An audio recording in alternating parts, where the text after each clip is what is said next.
Blog Talk Radio.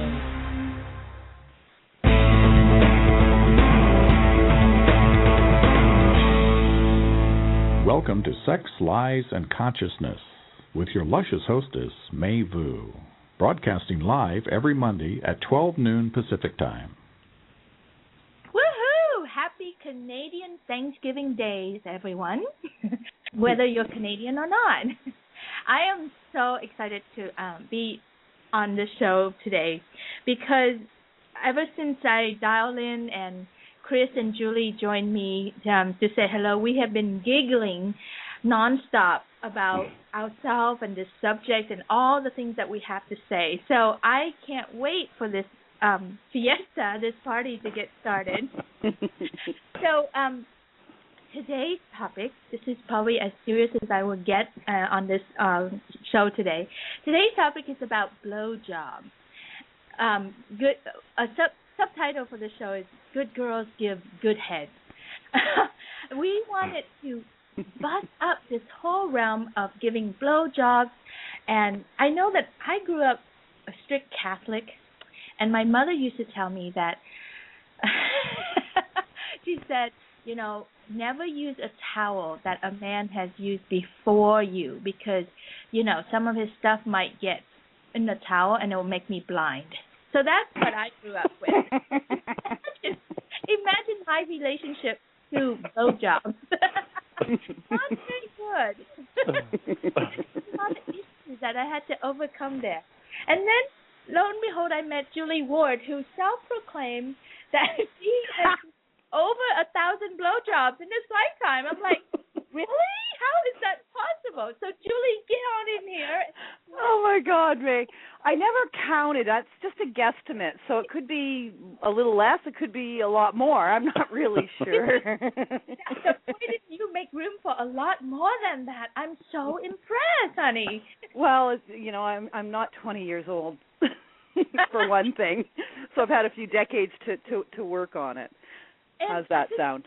I also wanted to tell the audience, too, that not only do we have Julie Ward on the show, but we also have Chris St. John, and Chris represents the male perspective in this subject, which I'm so excited about. I want to hear what's it like for a man, you know, asking for a blowjob, receiving one, and then saying thank you. You know, it's all, there's so many yumpiness, awkwardness in this whole arena.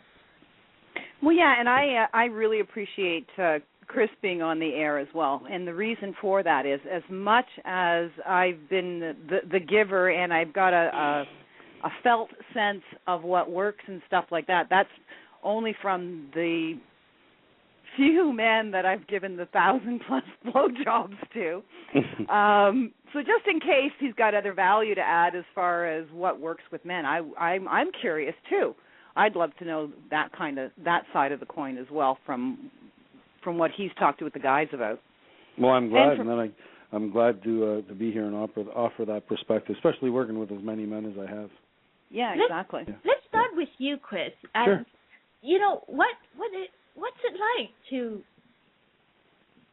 receive a blowjob or to ask for a blowjob? That whole journey for you. Well, I don't know if the asking is as exciting as the receiving, because even in the asking, there's no guarantee that you're going to get a yes. Exactly. Or a good blowjob. Absolutely. Well, in anything, right? Yeah. But I think, I mean, there's probably not a better gift that a guy can get from his woman than that. I really don't think so. Wow. Why would that be? Yeah. Yeah, that's cool.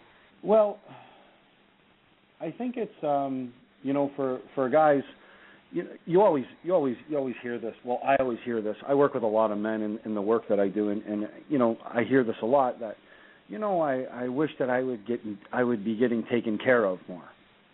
You know, and I know exactly what they're talking about, and they're talking about our topic today.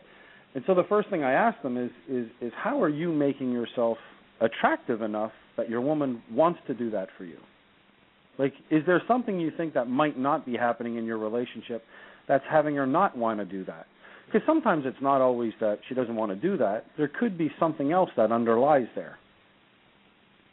You know, whether he's participating in the relationship fully, with the children or with with the helping around the house, and not like it's her responsibility, but his contribution in the marriage or in the relationship, because I think that's what makes, you want to take care of your partner in that way, or in any way, really. I have to say that there is some truth to that. There's a condition, I think, especially from women to men. Like, what I found is that is what you said is really true. Like, if a guy wants a blowjob from me, I have to say I do live in a very conditional world. I gotta feel hot by him, and I gotta feel like he's been taking care of me. So I want to get something back. Now, the reverse is not always true, though. I think men like to just go down on a woman and do it because they want sex. So there's something different there for men and women, I think. Yeah, I think it's the emotional connection from a woman's standpoint. Like, for me, to give a man a blowjob, there's an element of wanting to please him, wanting to show him my appreciation, wanting him to feel good because I feel good around him, and so there's that felt sense of what's going on. That's one reason to give a great blowjob, or to even want to. Does there have to be more reasons than that? Huh? Does there have to be more reasons than that? Well, actually, Chris, for me, there is another aspect of it. Generally, in the bedroom, I would say I'd be more submissive in the bedroom. And there are times where there's this wildness about me, and I want to be more in control of the situation. So there's an element of satisfying my own need for, I wouldn't say control, but just, well, maybe it is control, but there's this excitement. It's this excitement, and it's it's the changing of the roles in the bedroom to a little bit, so that I'm the one that's taking charge, so to speak, and he's laying there and just enjoying himself while I'm just having a heyday, knowing that I'm driving him crazy, and ultimately that he's going to come in my mouth. Mm-hmm. So there's a different aspect, yeah. Don't you think, though, that there's a lot of women that want to be? Do you think there's more women that want to be taken in the bedroom than in control? Yes. Like, even though you say that, is it really true that you'd rather be taken, though? Yeah, definitely. And they've done studies on that, like very powerful women, the CEO type women and stuff like that, and invariably in the bedroom they're submissive. Because my perspective is this, that romance is a masculine trait. Not that women can't be romantic, but I think men have to lead in that way in the relationship. Yes. And I think when they lead in that way, when a woman feels loved and wanted and desired, not sought after just for sex, but really loved, really cared about, I'm not sure that that's such a, I don't think they have to ask. I don't think that the men have to ask for that. Yeah. And I don't think that's in every case. But I think in the majority of cases, if you're really leading in the way that you need to be as a man and bringing all of that, making your woman feel loved, like really cared about, I don't think you'd have to ask for it. Yeah, you're right. That's true. I mean, like, I know for myself, it's like I just want to, like, one of my favorite blowjob positions is just to, like, kneel down in front of him and just, suck on him and just, like, worship his cock, and it just feels so good, and it feels like such an honoring thing to do for him. Yeah, but May, like, and I that resonates with me too. And what I find is those moments where I just want to have him in my mouth and devour him come when when he's been pleasing me and I'm at this heightened state of arousal. It's like there's nothing more that I would want to do in that moment. Yeah. Because you're turned on by him. Absolutely. By who he's being. Yes. By who he's being. Yeah. I mean, I've been with the same woman since I was 12 years old. I'm 41. And, so there's times in our relationship where there's times where it's really present, there's times where it's really not. We have 3 young kids. So when it's not, I know that it's not always about me. Like, it's not always me that I'm not stepping up. Maybe she's got stuff going on with her too. But there's always a place for me to step in. I think that's hot. You know what I mean? There's always a place for me to step in. Yes. Well, and when you have 3 kids and you've been around that long with each other, there's a lot more to step into. You know, it's not stepping less, but step more and more and more into the relationship. Absolutely. And I think it's the same both sides, though. She also has to step in, and she also has to, you know, work on her femininity, her surrendering, her oozing of herself and allowing herself to show up, too. That helps it easier for you to step in. I agree, and you know what, May? I think that the more I step into my masculinity, I think it's easier for her. I don't think that she can't if I don't, but I think it makes it really difficult for her to be really feminine if I'm not, you know, fully embracing my masculinity. That's so true. There is a bit of that one direction, isn't it? It's a lot easier when you step into your masculine for us women to surrender and just be completely feminine and come out. And sure, it allows the feminine to relax and, you know, be who they need to be.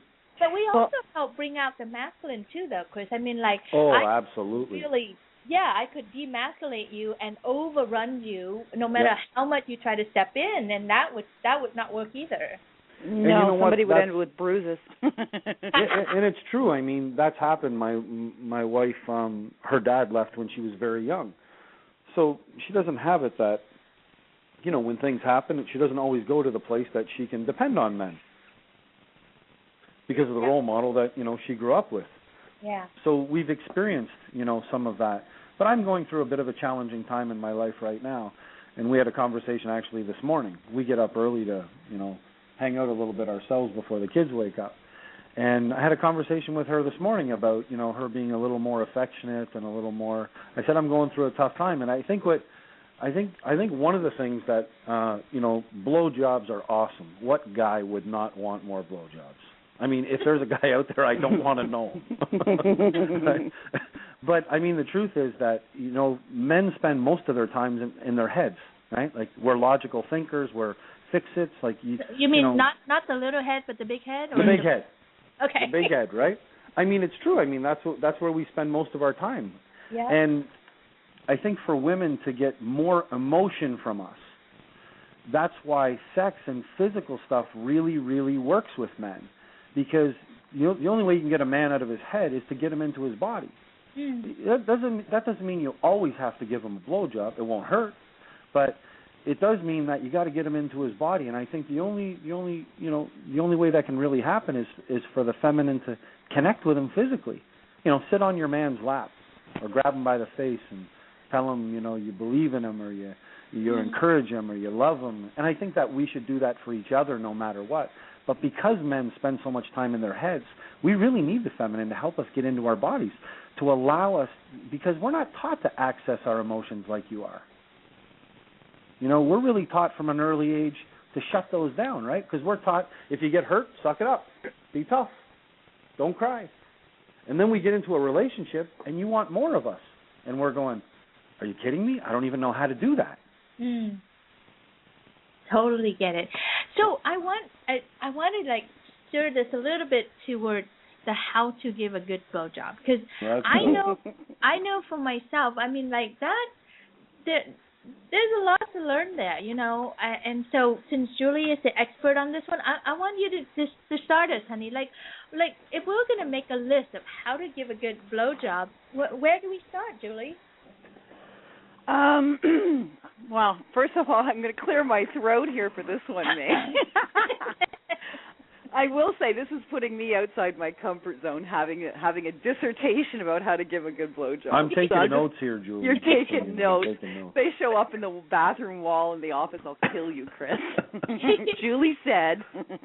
Julie said. There we go. Well, you have to ask Julie, so here we go. We're asking you. How to give a best blowjob. All right, so I'm gonna. How will I approach this? First off, for me, it was, you know, as a young teen and giving blowjobs at that point. Part of it was wanting to please, but at the same time, there was an element for me giving a blowjob if I didn't know what the hell I was doing, and there were times where. You know, like my jaw would get sore. So I had to improvise, and it was through the I can't even say the word. Improvision. Thank you.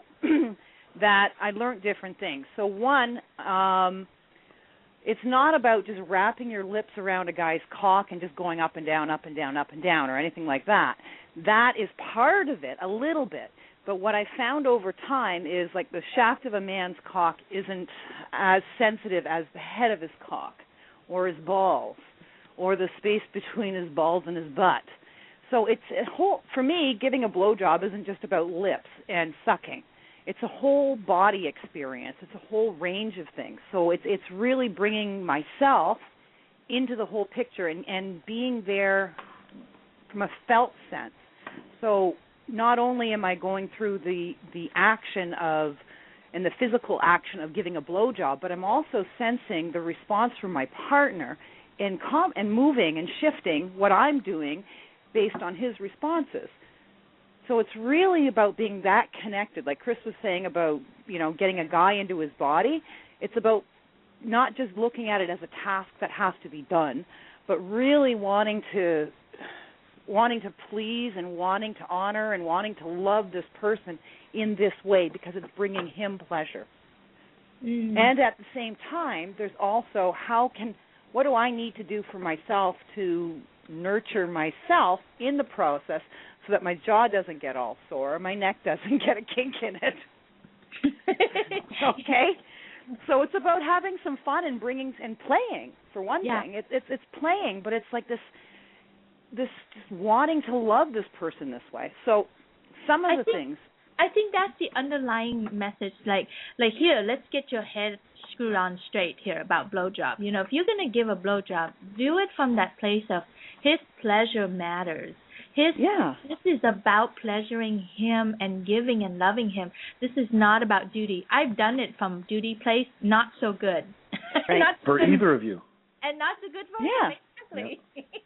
Yeah. So it's about really wanting to connect with my partner and to please, for sure. So some of the physical things that I know that work from a general sense is the sensitivity is around the head of the cock and in the balls and in the skin behind the balls, between the balls and the butt. Okay, mm-hmm. So it's a combination of using hands and touching the soft part of the balls and rubbing and caressing, stroking, making sure that one, you don't want to be doing this like you're a jackhammer or something like that. That's ridiculous. Fast movements are not always welcome here. No, definitely not. Definitely not. I think you described it, May, when you said that, worship it. I mean, if you can make a guy feel like that. Yeah, it's like reverence. Absolutely. Absolutely. Asian, that whole Asian slut thing, that's where I tapped into that. Right. But that's so important because it's just kind of like I remember when I made all my mistakes with my first husband, so it's like when there's a lot that I had to undo in my head before I even could get to the place that Julie's talking about, this worshiping place, because it's like I had to get used to the smell down there. I had to get used to the hair down there. I had to get used to, just even viewing that object as a beautiful thing versus as this thing, There's a lot of undoing there that deserves to be mentioned. Yeah. Oh, do you know one of the things I can remember with one partner, it was, when you're saying getting used to it, is actually getting curious about that part of the body without having to give a blowjob. Just laying there with my head on his stomach and just kind of like going, oh, so what is this, and checking it out and having some fun. I remember actually taking his cock and the opening on the head of his cock. I was going, oh, look, it's like a little mouth. We could draw eyes on this and make a puppet out of it. I'm serious. But it was fun and it was light and then there was no wronging or shame around it. It was just we're just exploring each other's bodies and having some fun in the process initially, right? What is one thing that you like, Chris, as a man, you yourself like when a woman play with your cock? I think everything that Julie described times 100. How do we time 100, Chris? Like Julie said, around, just putting your mouth around it and going up and down. Yeah. Yeah, that wouldn't yeah, really. It's bullshit. That wouldn't do anything for me at all. Really? Nothing at all. Uh-huh. What would do it for me is, somebody, playing, like running their tongue up and down the shaft and taking their time and making eye contact with me and mimicking my breathing and, all those things that when you're really connected, I think, sex needs to be, I think it's all about giving. So, when my wife and I, we've set it up that sex for us is about giving. So it's about me pleasing her and her pleasing me. And, you can't walk away with anybody not feeling good because you've only been there to serve each other. Yeah. Mm-hmm. So, yeah. I want to go to even more fundamental. So I'm like thinking, okay, here's the cock right there. You just unzip and there's a limp cock. Well, how do we begin, Julie? I don't know. My experiences are always hard by the time I get there. No. I'm just kidding. You're bragging now, Julie. I am, Chris. I know I am. We all don't have that magic that Julie has. So it's like dumb it down a little for us. Well, this part of your show does say lies, right? So I just had to bring one in there. Hey. There you go. So you got a limp cock, Jewel. What are you going to do? So if I have a limp cock, hang on, I have to close my eyes. I'm going to start visualizing this. No, you got to keep your eyes open, make eye contact. Well, not right in this second, Chris. Okay, I will. That eye contact's very important for guys. Really? That's absolutely. I didn't know that. Oh. Yeah, it is. If you can make eye contact with a guy while you're doing that and you're taking your time, and you don't even have to be licking it, you can just kiss it. Uh-huh. You're going to feel something get larger in Well, in there your mouth. you go.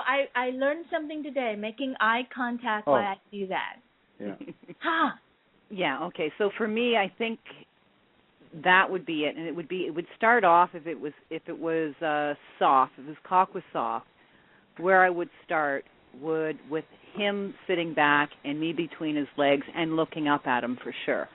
And all it would be just my tongue going from the base of his balls all the way up and just circling around the head of his cock and looking at him. And then just very gently doing things like that or squeezing his balls a little bit. And then kissing the head of his cock and running my tongue around the top of his cock and, again, just licking and getting it wetter and wetter and wetter. And then kissing the head of his cock, wrapping my lips around him, sucking and drawing him in a little bit more and a little bit more, and making sure if I'm going to use my hand on his shaft, which I would start with it, making sure that it's wet. So it really requires a lot of lubrication because that skin's sensitive, for one thing. You should teach a course, Julie. This is level 1. This is a course right here. I know. I'm getting hard, didn't you? Okay.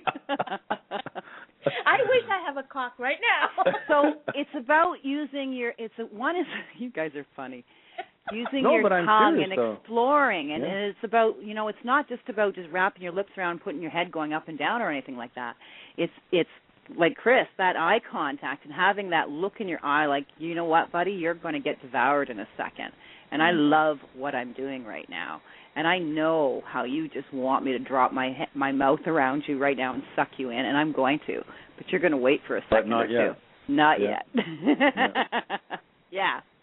So there's a teasing element, and there's a build-up of expectation and, desire. So it's a building up of desire, and as he builds up his desire with anticipation, his cock gets harder. Well, if you go at him like that and you don't leave a place unlicked or untouched or unstroked or unkissed, you won't have to go up and down very long before you bring this guy to ecstasy. Absolutely not, Chris. Absolutely not. I'm gonna need to practice blowjobbing. Well, hey, do you want to know what a good visualization, like guys, when they see women on the street with an ice cream cone, they always make some kind of lewd joke. Not always, but I've heard a number over time about, look at how. Well, if they don't say it, they're thinking it. Yeah, exactly. Right. So I took that. I can remember, actually playing with an ice cream cone and intentionally licking it and looking at this guy and doing that, and he was like, ugh, and I'm thinking, shit. I wonder what that would be like if I visualized that's what I was doing while I was going down on a guy. So that's another thing is thinking and just saying, whatever, whether it's ice cream or a lollipop or whatever, but imagining that's what you've got right there in front of you and you're just enjoying every nook and cranny and taste and texture. And just you licking. got it, sister. Yum. You got it. We're a little speechless about the whole thing. As you're talking about ice cream, I'm thinking, you know what? For anybody who has issues with anything or can't imagine what that's like, use some chocolate sauce or something. Yeah.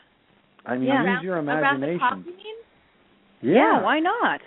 Why not?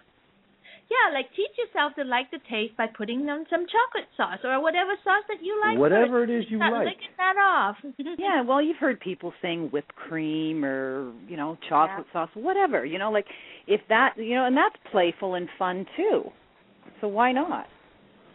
So now let's talk about the throat, the whole deep throat thing. How do you open and the whole gagging stuff? The whole gagging stuff. Well, Chris can say something about that, but hang on to that for a second. I'll write this one down. You're going to write this one down, are you? Okay, so first off, let's get something straight. The average size of a man's penis is how many inches? 6? It's got to be about 6. 7. 6. 6 and a half. 6. Let's give him 6.5. Okay, we'll give him a half inch. Okay, so you take from the corner of your mouth and you kind of put your finger 6 inches. That's not very far, really, okay? So the whole thing that you're going to choke and you're never, whatever, is a bunch of, for the most part, it's bonk, okay? Is there a gag reflex once you get to the tonsils? Yeah. But it doesn't mean that you're going to have a guy's cock down your throat for 2 or 3 minutes and you're going to pass out. Okay. Only if you really love them, right, Julie? No, because if you really love them, you want to do it again and again and again. So there's a vested interest in not passing out while you've got this guy's cock down your throat. So the trick of it is there a gag reflex? Yeah. And for people that are just exploring with taking a man, and I don't know, Chris, how this lands with you, but I can't see a man not being honored by his partner wanting to embrace him fully as much as she possibly can, and be that open to take him in as far as she possibly can. Oh, there's no question. I think a guy would love that. Right. So everyone has a different edge, a different threshold for that, especially if you've never done that and you've only put your lips around the head of his cock and that's as far as you've ever gone. Right. So everyone has a different, amount that they're willing to be open to taking a man in. Sure. I think the word willing is important, and I think again, it's the setup of our emotional body. If I go in thinking this is disgusting, this is a duty, this is not something that bring me pleasure, but it's all for him, and why should I care, blah, blah, then I'm all stiff and tight back there. Yeah. But if I could find, when I figure out that this actually is pleasurable for me, when I'm thinking about deep throating, when I start moving that deep, it's now shifted from, instead of about him, it's now for me, actually. And there's something different that overcomes for me, and then I'm like, oh, this sensation feels interesting and good, and then it makes my throat opens even wider to wider. play with. that, and then the gagging is just part of a sensation that is good, rather than gagging as a sensation that I'm being done to and I hate this, So there's it's interesting how it's the same thing that happens, but one I take pleasure from and the other one I don't. I'm miserable from. Yeah, so it's all about how you're framing it in your head to begin with. Yeah. I think that gagging's going to turn most guys on anyway. Why is that? Well, I think having, like I said, I work with a lot of men, so, I mean, what guy doesn't want to think that he's bigger than his woman can handle? Oh, I mean, that's what men are about, being bigger, they're providers, they're protectors, they want to be big, they want to be powerful. So what guy wouldn't want to know that, she gagged a little bit. Oh. Yay. Yeah, I can see that, Chris. I totally agree. The only thing he isn't going to do is take his fist and pound them on his chest. Maybe some will do that. I see where I went wrong in my younger days, because it's like I didn't know to champion that. Like what you just said is very primal. Right. It's like do things to help your man feel big and strong, powerful, so that he can protect me. Now, in the old days, I was afraid of that, and I ran from that. Right. Yeah. I think of it in this perspective. What does a good woman do to a good man? A good woman makes a good man think he's better than what he is. And bigger than what he is. And bigger. Exactly what I was going to say. And bigger than what he is. Better means bigger. Bigger means better.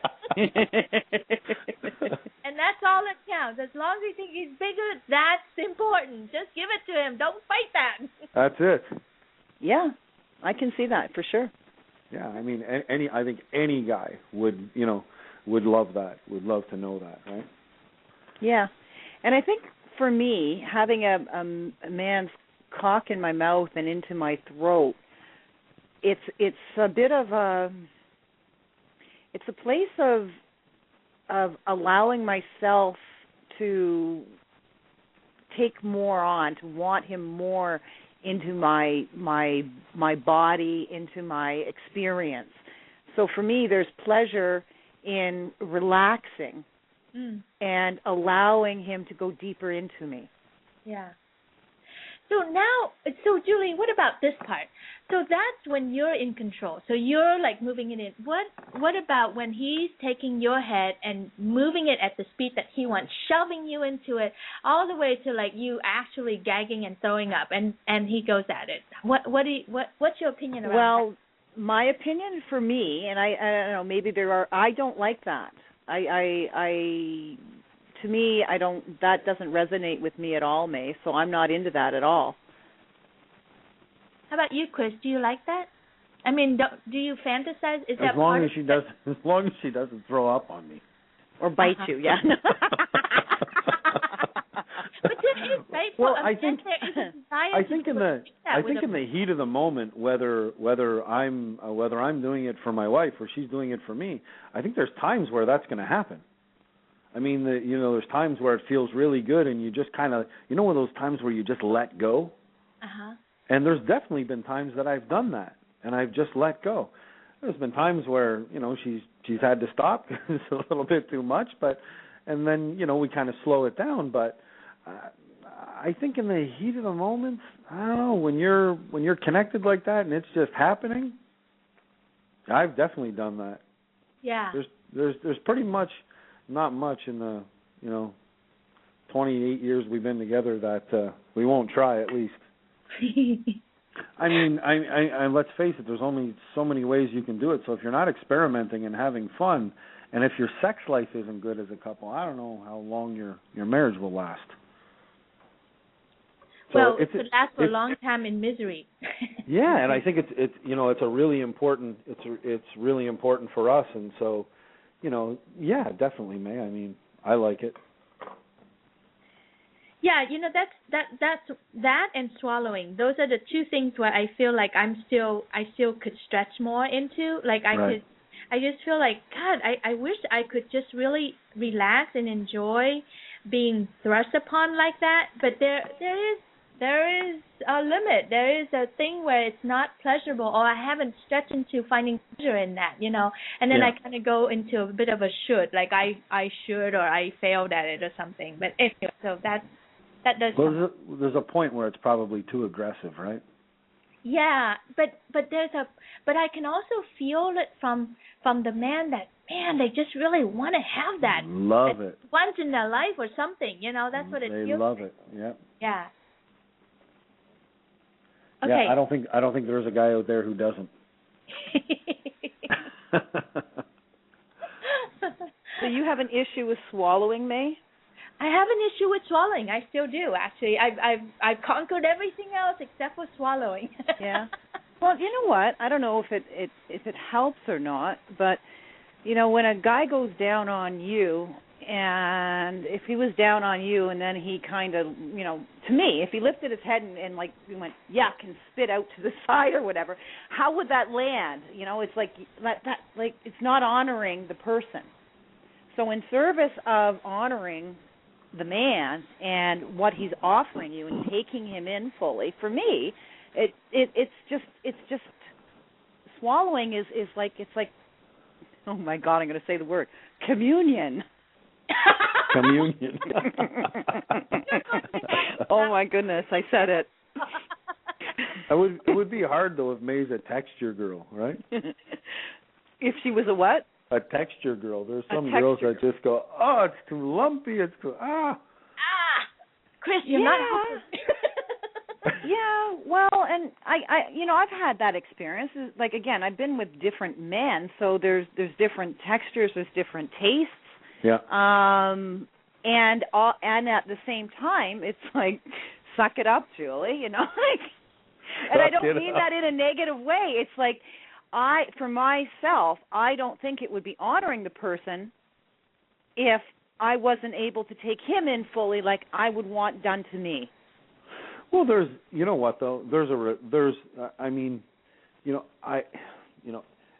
going to be something that everybody's, we're all challenged in a different area. Yeah, right? Exactly. I think that's true for everybody, right? Yep. But I think there's also a way, like I appreciate your perspective, especially as a guy.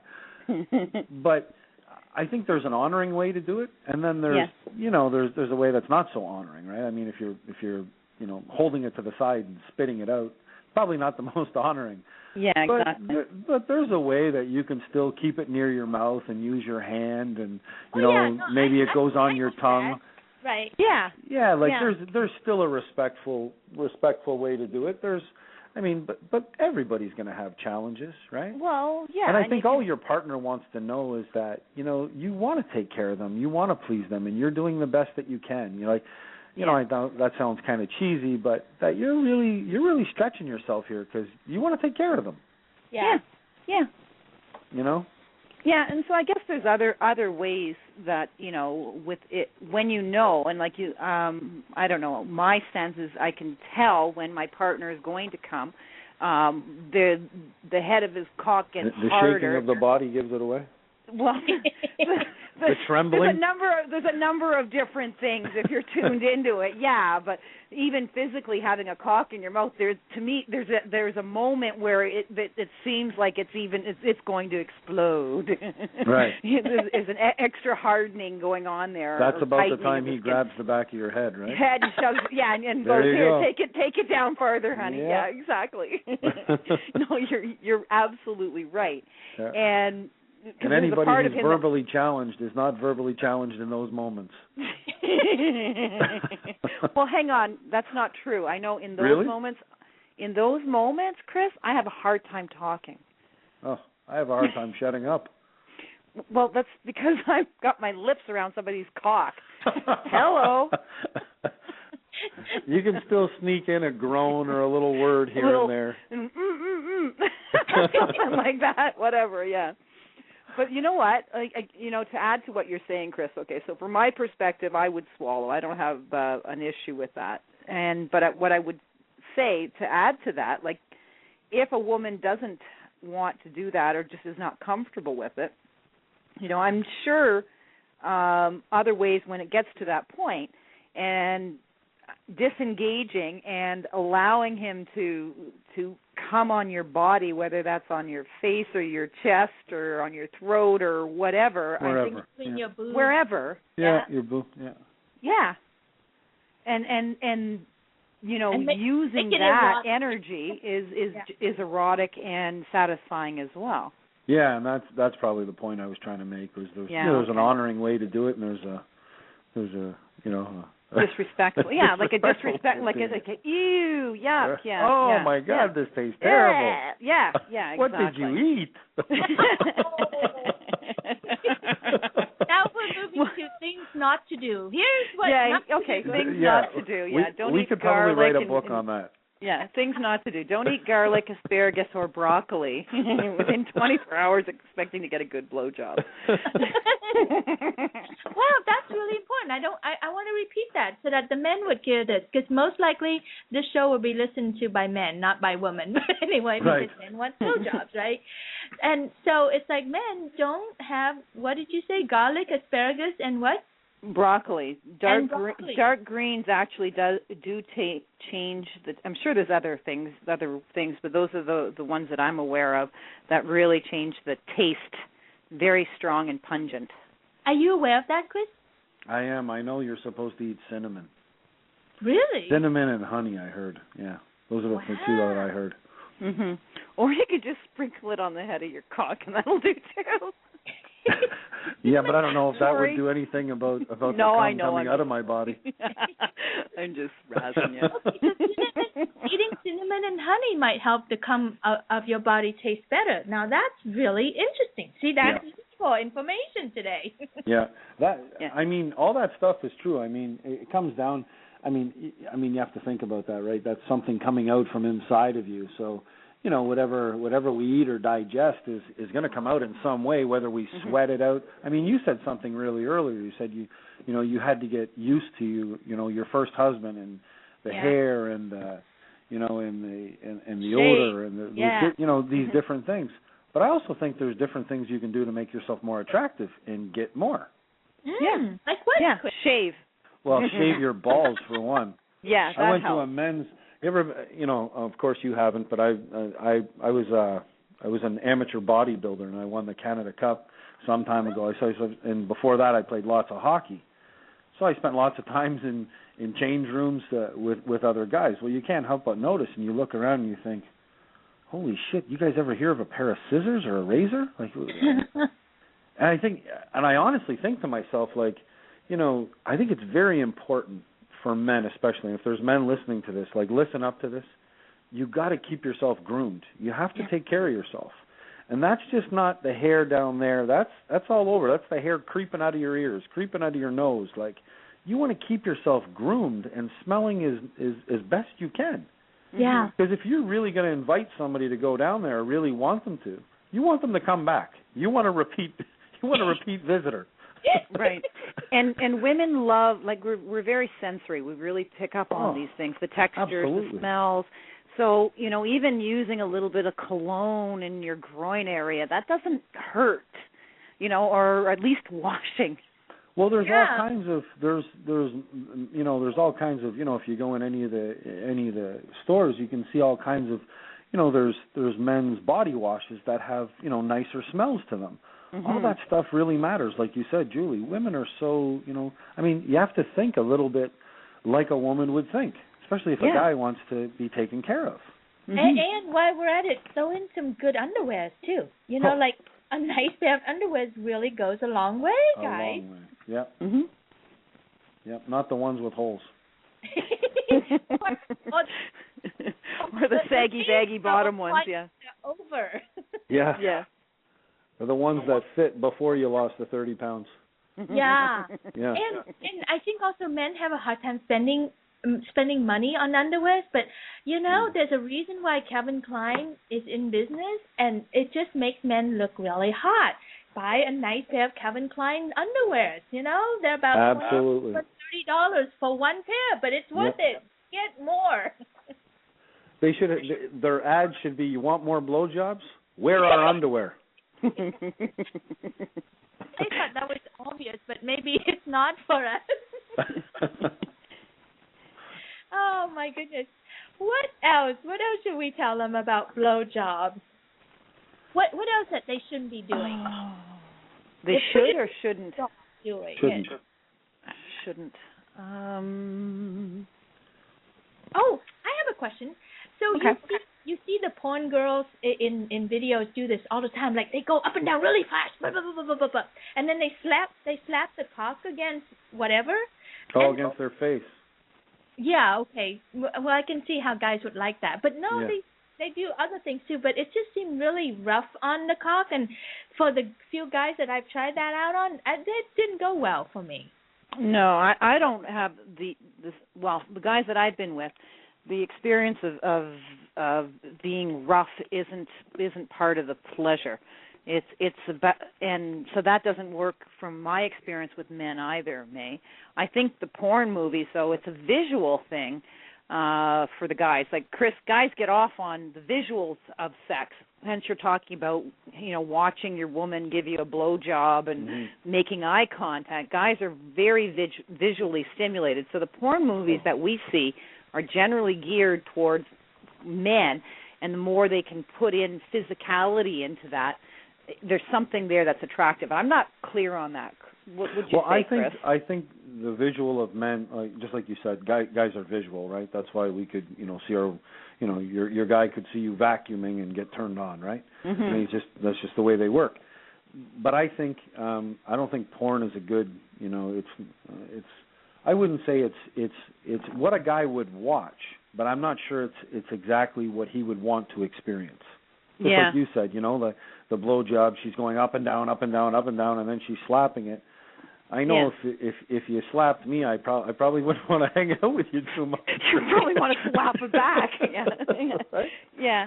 No, I don't think they're healthy. A lot of those movies and things like that. That's not. It's just not realistic. It's not real, and it's not healthy. No, it's not real at all. Yeah. Now I have other questions. And now I'm like, okay, so Chris, I have a question for you. Yes. Do you like your balls tied up? No. Have you tried it? I have. Well, I actually at one point in my life I was a dancer, so I used to have to tie off before I went on stage, but it's not something I really like. But there's a lot of guys who do. Like that's an erotic play for a lot of men, and a lot of men, what I find is that they start out not liking that, and then afterwards once they get over the fear of that area being touched or tied up, they get really excited about it. Yeah. So you're not in camp yet. I don't have a fear. Like I definitely don't have a fear. I've tried it lots of times. It's just some things do it for you and some things don't. But the balls are such a sensitive area. There's a joke that runs amongst guys in the film industry, and one guy was telling me, he kept saying this thing called cradle the balls. And I said, you keep saying this, where did you hear this from? Well, apparently Sylvester Stallone was getting a blowjob from a girl in a trailer, but he still had his mic on. So he was telling her, cradle the balls while she was blowing them. So there's no doubt that the balls are very sensitive. And, obviously, but sometimes, this is one thing you said, May, what not to do. Is they're sensitive, so if you grab them a little too hard, that's not going to feel good. Yeah. Right? Like they're very, really sensitive. Yeah. I mean, to the point where you could just brush somebody, a woman brushes by you with her purse, and she just, and it can send a guy on the floor. So you got to be really careful when you're. Yeah, and everyone. I think men.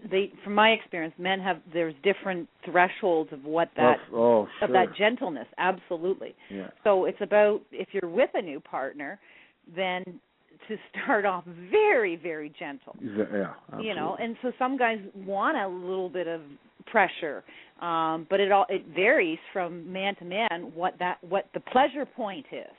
Well, let's face it, some people enjoy a little bit of pain. Yeah. Yeah. Right? I've seen men who can take a lot of pain down and fully get off and enjoy it and got really hard on it, and other men just fall over fainting. I would be the guy falling over fainting. Yeah, it makes them go soft as opposed to arousing. Yeah, it would probably make a turtle out of me, but. Well, I think that might be the last point we want to leave on this show, which is really honor and communicate with each other and not have expectations. Just because it works with this one guy doesn't mean that all guys like it. And exactly. Very true. You know, and I know that's easier said than done, but I actually had to learn that the hard way too, you know, just like I had all this expectation that I go into, and then it's like, oh no, this is a totally different experience. Right. Mm-hmm. Yep. Yeah, it's true. Yeah, very true. But don't you find too, May, you know, even your sexual encounters with your partner now, don't you find that, you know, from one experience to the next is sometimes a totally different experience? You know, what you might like today, you might not like tomorrow. Maybe today you're under a lot of stress and, you know, you're not really there, but, you know, the next day you're totally there and you're present and it's a totally different experience. Yeah. Yeah. In fact, I've been inviting him to let me start playing with his prostate and do perineum massages and all that stuff, and he's still afraid of that. So yeah. I'm like, that's going to take some time. That's going to take some time for a straight guy to go, okay, I'm going to let you play with that area. Yeah. Yeah. So, anyway, well, on that note, why don't you, Chris? I love what you've been saying today and how you've been taking a stand for relationship and what men ought to be men like, you know. Mm-hmm. And so, tell us a little bit of what you do, Chris. Well, I work as a relationship coach, and I ironically ended up working more with men than I have with women. Mm-hmm. It's kind of changed in the past year, but I probably work with, you know, maybe a little more men than I do women as I work in relationship. But mainly I'm about, you know, men being masculine and stepping into their masculinity. And, you know, like I said, you hear a lot of things from men about, you know, I wish she wanted me more. I wish I was, you know, loved and I come from the perspective of what's it going to take for you to be more attractive in her eyes? And I'm really for, you know, people being who they are and really doing what works. Like when I talked about the piece around men getting in their bodies, I think if women want men to be more emotionally available, they really have to step in there. Like you said, both people have to step in. And I completely agree. So I'm about what works with men and what works with women. Because I think the meaning of a great relationship, whatever it is just find out what the other person wants and give it to them. Yeah. It's really not much harder than that. And how do they find you, Chris? They can find me at www.relationshipexcellence.com. Relationshipexcellence.com. Relationshipexcellence.com. I can be found there. What I love about your website was that you also combine that with leadership in there, and I've always find that those two things goes hand in hand together. And yeah, I think love seeing you take a stand for that. Thanks, May. Yeah, and Julie Ward, tell us again about Julie. About Julie, okay. Well, what I'm up to in the world is I work primarily with women, and when I started coaching women years ago, the women that were attracted to me were very strong, powerful, very much in their masculine energy, I should say. So they presented very directional and corporate power and stuff like that. And through doing that kind of work, what I discovered was underneath it all, these very strong, masculine-oriented men, our women, really had common values underneath it, which was about being more feminine, and they really wanted to experience being relaxed and nurturing and creative and explore that aspect of it. So it was like they were cut off from that. And I resonated with that as well for myself. So I began an exploration about the feminine side of being a woman. And the type of women that come to me right now are women that are in relationships that generally aren't working. And we work around them sinking more into being feminine in their nature, which ultimately they all absolutely gravitate to and love, and allowing the men in their lives to be the man. So it's learning those types of dynamics is what I work with women on And I'm a stand for relationships that work, and I really want people to just come together in a place of love and co-creating what they want for themselves and their lives. That's all. Well, that's where world peace comes from, isn't it? Absolutely. That's it. Yep. That's it. You Yep. have relationships that work. We have a world that works. Absolutely. Amen. Yeah. Yep. Yeah. Thank you so much, Chris and Julie, to be Thanks, here May. today. And this is May, and I'm going to play my commercial. Usually I play it during the thing, but it's kind of befitting. Chris works more with men, and Julie works more with women, and I work with couples. Is your marriage or relationship in crisis? Where one partner wants to expand into their sex and bring scary changes to the relationship, while the other partner is dug in, protective, and saying, "No way in hell is this going to happen." May knows this place well, and she can help both sides. She is truly amazing. Learn more about her specialty, crisis coaching for couples and individuals, at sexliesandconsciousness.com. Thank you, everyone, for listening today. We hope you have a great week, and we'll see you next Monday, 12 noon Pacific. Take good care. Thanks, Bye, May. Chris. Bye, Julie. Okay, bye-bye. Thanks, May.